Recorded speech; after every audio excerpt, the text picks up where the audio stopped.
પ્રાર્થના સંદેશ ન્યૂઝમાં આપનું સ્વાગત છે। દેવગઢ બારિયાના દેવીરામપુરા ગામની જનતાને અર્થી લઈ સ્મશાને જવા માટે પડી રહી છે ભારે મુશ્કેલીઓ। દેવગઢ બારિયા તાલુકાના મંત્રીના મત વિસ્તારમાં વિકાસની વાતો માત્ર કાગળ પર હોય તેવા દ્રશ્યો જોવા મળ્યા છે।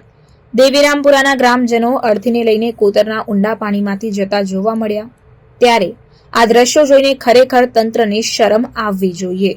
દેવગઢ બારિયા તાલુકાના દેવીરામપુરા ગામના ગ્રામજનોને કોતરમાં જતા પાણીમાંથી સ્મશાને જવાની ફરજ પડતી હોય છે અને દેવીરામપુરાના ગ્રામજનો અર્થીને લઈને કોતરના ઊંડા પાણીમાંથી જતા જોવા મળ્યા। આ દ્રશ્યો જોઈને તંત્રને શરમ આવવી જોઈએ। જ્યારે વધુ વરસાદ પડે ત્યારે કમર સુધી પાણીથી પણ વધુ પાણીમાંથી પસાર થતા ડાઘુઓ હેરાન પરેશાન થતા હોય છે।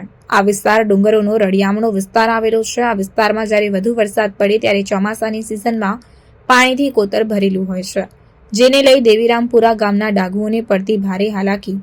આવા અંતરિયાળ વિસ્તારના અનેક ગામોમાં સ્મશાનના રસ્તાઓ અવાજ હોય છે, ત્યારે અધિકારીઓ અને પદાધિકારીઓ આવી સુવિધાઓથી અજાણ કેમ છે કે પછી જનતાને પરેશાન કરવાની આ એક સ્કીમ છે જેવી અનેક ચર્ચાઓ ચાલી રહી છે।